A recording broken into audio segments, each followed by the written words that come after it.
નમસ્કાર મિત્રો આપના ઘરે લગ્ન પ્રસંગ હોય, જાન તોરણે આવીને ઊભી હોય અને પાણી ખૂટી પડે તો? જી હા દોસ્તો, છોટા ઉદેપુરમાં જ આવી એક ઘટના બની છે। વિકાસની વાતો કરતી સરકાર હજુ સુધી ગુજરાતના ખૂણે ખૂણે પાણી પહોંચાડી શકી નથી। મિત્રો, વાત છે છોટા ઉદેપુરની કે જેમાં જાન આવે પહેલાં પાણી ખૂટી પડ્યું। તંત્રની ઊંઘ ઉડાડવા માટે મેદી ભરેલા હાથ લઈને દુલ્હન ઢોલ નગારા સાથે પાણી ભરવા પહોંચી હતી। મિત્રો, વાત છે છોટા ઉદેપુરની। છોટા ઉદેપુર જિલ્લાના કવાંટ તાલુકામાં આવેલું કેલધરા ગામ 2500ની વસ્તી ધરાવે છે।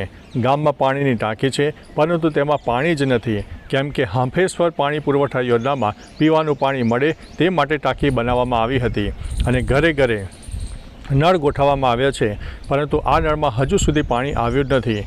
ગામના અલગ અલગ ફળિયામાં 100 જેટલા પાણીના બોર પણ કરાયા છે, પરંતુ ઉનાળાને કારણે પાણી નીચે જતા રહ્યા છે, જેમાં તમામ બોર સોપાના ગાંઠિયા સમાન બની ગયા છે।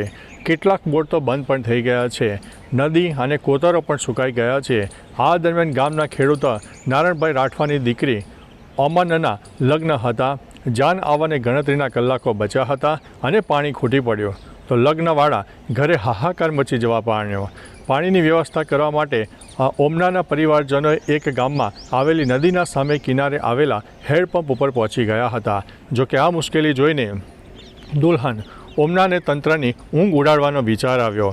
દુલ્હને પોતે મહેંદીવાળા હાથ અને લગ્નના શણગાર સાથે ઢોલ નગારા સાથે શરણાઈવાળા હાથે બેડલું લઈને નીકળી પડી પાણી ભરવા માટે અને હેન્ડપંપ પર જઈને બેડામાં પાણી ભરી લાવી। લગ્નમાં આવેલા મહેમાનો પણ પાણી લાવવામાં મદદ કરવા લાગ્યા। દુલ્હન ઓમના રાઠવાએ કહ્યું કે મારા લગ્ન છે, મારા ઘરે મહેમાનો આવ્યા છે, બોરમાં પાણી નથી, મહેમાનોને પાણી કઈ રીતે આપવું? ટેન્કર મંગાવ્યું હતું, તેમાં રહેલું પાણી પણ ખૂટી ગયું, એટલે ઢોલ નગારા સાથે સરકારને જગાડવા માટે લગ્નના ફેરાની તૈયારીઓની કામગીરી પડતી મૂકીને પાણી ભરવા માટે જવું પડ્યું છે। એટલે ગામમાં પાણીની તંગી દૂર થાય તેવા પ્રયાસ સરકારે કરવા જોઈએ। દુલ્હનના પિતા નારણ રાઠવાએ જણાવ્યું છે કે ઉનાળાની શરૂઆત થતાં જ પાણીની તંગી ઊભી થઈ ગઈ છે। મારી દીકરીના લગ્ન હોવા છતાં મારી દીકરી અને તેની બહેનપણીઓ લગ્નની વિધિ અગાઉ પાણી ભરવા માટે જવું પડ્યું। જ્યારે ટેન્કરો અને જગ મંગાવ્યા તો તે પણ ખાલી થઈ ગયા। સેવનભાઈ રાઠવા નામના સ્થાનિકે જણાવ્યું છે કે અમારા ગામમાં 100 જેટલા બોર છે, ઘરે ઘરે નળ ગોઠવવામાં આવ્યા છે, પરંતુ બોરમાં પાણી પણ ખતમ થઈ ગયું છે। હાંફેશ્વર પાણી પુરવઠા યોજનાનું પાણી અમને આપવામાં આવ્યું નથી। અત્યારે તો અમારું ગામ પાણી વિના હેરાન પરેશાન થઈ રહ્યું છે અને વિકાસની વાતો અત્યારે ખોટી પણ સાબિત થઈ છે।